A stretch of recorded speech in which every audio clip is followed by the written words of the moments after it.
Bismillahirrahmanirrahim. Assalamualaikum warahmatullahi wabarakatuh. Yang terhormat Ibu Anissa Siono SSI MM selaku dosen pembimbing. Yang terhormat Bapak Ibu dosen selaku dosen penguji. Perkenalkan, nama saya Vivin Mafiroh dengan NIM belakang 267. Pada kesempatan kali ini, saya akan menjelaskan tentang kajian pengembangan bisnis saya, yaitu pendirian unit bisnis kaldu jamur pada Agro Jamur Pabuaran, Kabupaten Banyumas. Latar belakang saya mengambil judul ini yaitu Agro Jamur Pabuaran merupakan salah satu produsen terbesar penghasil jamur tiram di Kabupaten Banyumas. Rata-rata untuk hasil panen grade A yaitu 1.570,7 kg dan rata-rata hasil panen untuk grade B adalah 554 kg per bulannya. Tingginya produksi jamur tiram grade B ini belum dioptimalkan secara baik oleh perusahaan. Selain itu, daya tahan dari jamur juga menjadi kendala yang harus dipertimbangkan. Salah satu solusi yang bisa dilakukan adalah membuat diversifikasi produk olahan jamur tiram. Salah satu bentuk produk olahan jamur tiram adalah penyedap rasa atau kaldu jamur. Penyedap rasa monosodium glutamat atau biasa kita kenal MSG merupakan yang paling populer. Namun, apabila MSG ini digunakan secara berlebihan dan terus-menerus, dapat menyebabkan gangguan lambung, gangguan tidur, mual-mual, dan berbagai penyakit lainnya. Hal ini menimbulkan kekhawatiran konsumen, sehingga konsumen ingin beralih ke penyedap rasa yang tidak mengandung MSG. Maka dari itu, perlu dilakukan alternatif kandungan asam glutamat yang berasal dari alam. Menurut Widya Stuti tahun 2015, jamur merupakan komoditas yang memiliki kandungan asam glutamat sebanyak 21,70 mg per gram. Kandungan asam glutamat yang dimiliki oleh jamur ini berpotensi untuk dimanfaatkan sebagai bahan pembuatan kaldu jamur. Selain itu, saya telah mensurvei sebanyak 84% penduduk di Kecamatan Purwokerto Utara tertarik dengan adanya pengolahan jamur tiram, sehingga pangsa pasar kaldu ini telah ada. Diperkuat dengan Survei Sosial Ekonomi Nasional atau Susenas, pada tahun 2018, konsumsi bumbu penyedap masakan mengalami peningkatan sebesar 3,6% dari tahun sebelumnya. Hal tersebut menjadi peluang bagi perusahaan untuk membuat kaldu dengan berbahan dasar jamur tiram. Selanjutnya, saya akan menjelaskan mengenai keragaan perusahaan. Saya melakukan PKL di Agro Jamur Pabuaran. Perusahaan ini telah berdiri sejak tahun 1991 oleh Bapak Taufikur Rahman.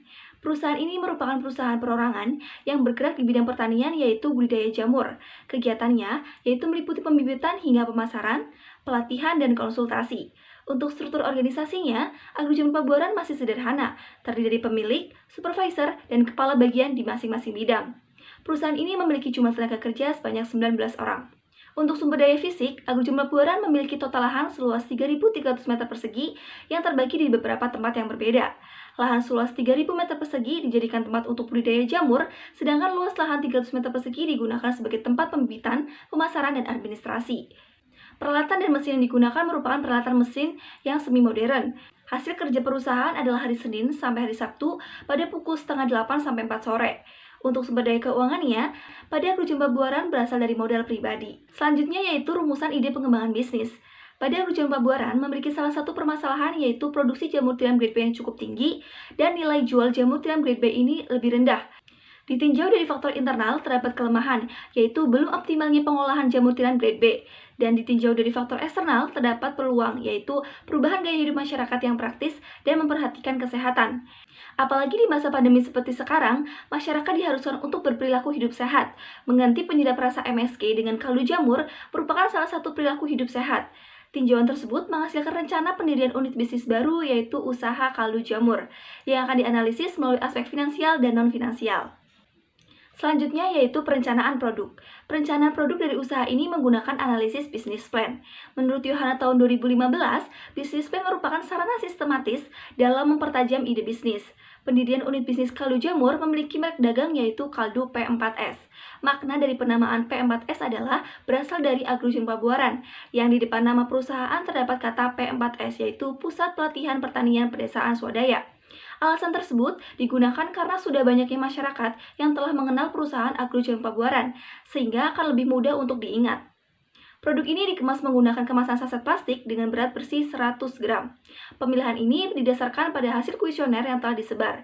Di sini terdapat kemasan produk, tampak depan dan tampak belakang yang berisi informasi produk. Berikutnya saya akan membahas tentang perencanaan pasar dan pemasaran. Di sini terdapat STP dan 4P. Untuk STP yang pertama yaitu segmentasi. Segmentasi ini dibagi dalam ketiga kelompok. Yang pertama yaitu demografis. Produk kaldu ini menyasar konsumen ibu rumah tangga.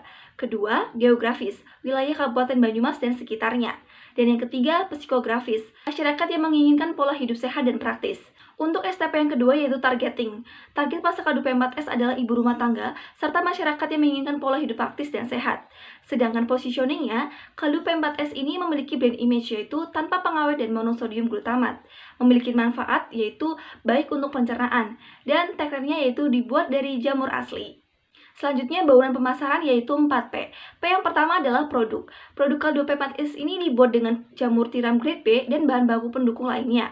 P yang kedua adalah price. Harga yang ditawarkan adalah 8.500 per pieces, diperoleh dari HPP. P yang ketiga adalah place. Tempat produksi satu lokasi dalam perusahaan agar rantai bahan baku pendek. Pendistribusian ini ke minimarket dan supermarket yang ada di Kabupaten Banyumas dan sekitarnya. Dan P yang terakhir adalah promotion. Promosi dilakukan secara langsung dan media sosial. Selanjutnya yaitu analisis permintaan dan penawaran. Hasil kuesioner menunjukkan bahwa jumlah permintaan sebesar 243.072 gram per minggunya atau 34.725 gram per hari. Untuk penawaran produk kaldu jamur ini melakukan penawaran dengan jumlah produksi 15.700 gram per harinya atau 45% dari total permintaan. Produk kaldu P4S ini diproduksi dengan kemasan 100 gram sehingga penawaran pada tahun pertama yaitu 157 pieces per harinya. Selanjutnya yaitu perencanaan produksi. Yang pertama ada peralatan. Peralatan yang dibutuhkan yaitu mulai dari mesin-mesin hingga peralatan pendukung produksi yang menjadi biaya investasi perusahaan. Yang kedua ada kebutuhan bahan baku. Kebutuhan bahan baku yang digunakan yaitu jamur tiram grade B sebanyak 35 kg dalam satu kali produksi. Yang ketiga ada tenaga kerja. Tenaga kerja yang dibutuhkan pada unit bisnis ini yaitu sebanyak 3 orang, 2 orang di bagian produksi, dan 1 orang di bagian distribusi dan administrasi. Selanjutnya kapasitas produksi. Kapasitas produksi per hari sebesar 157 pieces dan terdapat tingkat kegagalan sebesar 2%, sehingga produk yang akan dijual yaitu 153 pieces per harinya. Jadwal produksi kaldu jamur ini setiap hari Senin dan Kamis, mulai pukul 7:30 hingga 4 sore. Lokasi dan layout produksi ini satu tempat dengan perusahaan dan terdapat 8 tempat yang berurutan sesuai dengan proses produksi untuk mengefektifkan dan mengefisienkan waktu. Selanjutnya yaitu proses produksi. Proses produksi kaldu jamur tiram ini dimulai dari persiapan bahan baku. Bahan baku yang digunakan yaitu jamur tiram grade B, bawang bombay, bawang putih, wortel, gula, dan garam. Selanjutnya yaitu persiapan peralatan, pembersihan bahan baku, pengeringan, pencampuran, penghalusan, pengemasan, dan pemasaran produk. Berikutnya yaitu perencanaan organisasi dan manajemen. Unit bisnis kaldu P4S ini masih berada di bawah tanggung jawab Agro Jalan Pabuaran, karena kegiatan pengembangan bisnis ini tidak membentuk organisasi baru, melainkan melakukan penambahan bidang yaitu bidang pengolahan, dengan merekrut tenaga kerja sebanyak 3 orang, dengan gaji yang diberikan yaitu sebesar Rp45.000 per harinya. Selanjutnya perencanaan kolaborasi. Kolaborasi yang akan dilakukan pada pendirian unit bisnis kaldu jamur yaitu yang pertama menjalin kerjasama dengan minimarket dan supermarket yang sebelumnya telah bekerjasama dengan Agro Jalan Pabuaran. Yang kedua, perusahaan juga akan menjalin kerjasama dengan agen pengemasan dan agen bahan baku pendukung agar ketersediaan bahan baku ini tetap kontinu. Selanjutnya yaitu perencanaan analisis mengenai dampak lingkungan atau yang biasa kita kenal dengan AMDAL. Pendirian unit bisnis kaldu P4S ini menghasilkan limbah kering berupa kulit bawang putih dan kulit bawang bombay. Nah, limbah ini tidak dapat diolah karena limbah ini termasuk dalam sampah. Sehingga langkah yang dilakukan oleh perusahaan yaitu dengan mengumpulkan di tempat sampah dan nantinya akan diangkut oleh petugas kebersihan di wilayah setempat. Selanjutnya yaitu perencanaan finansial. Perencanaan finansial memiliki asumsi-asumsi. Yang pertama, ada modal yang digunakan berasal dari modal pribadi. Yang kedua, umur bisnis pada pendirian unit bisnis ini adalah 5 tahun. Yang ketiga, bangunan yang digunakan adalah menggunakan sewa. Yang keempat, tingkat suku bunga yang berlaku di Indonesia menurut Bank Indonesia adalah 3,5%. Yang kelima, nilai pajak yang dibebankan adalah 0,5% berdasarkan Peraturan Nomor 23 Tahun 2018. Yang keenam, produksi pada tahun pertama dilakukan selama 9 bulan dan pada tahun kedua sampai tahun kelima dilakukan selama 11 bulan. Yang ketujuh, perusahaan memproduksi dari hari Senin hingga Kamis. Yang kedelapan, harga produk kaldu ini berdasarkan perhitungan HPP dan harga bahan baku di pasar. Yang kesembilan, penyusutan investasi dihitung berdasarkan metode garis lurus dan nilai sisa dihitung berdasarkan harga yang berlaku di wilayah setempat. Selanjutnya yaitu ada biaya yang dikeluarkan. Total biaya investasi sebesar Rp90.530.000. Yang kedua ada biaya tetap.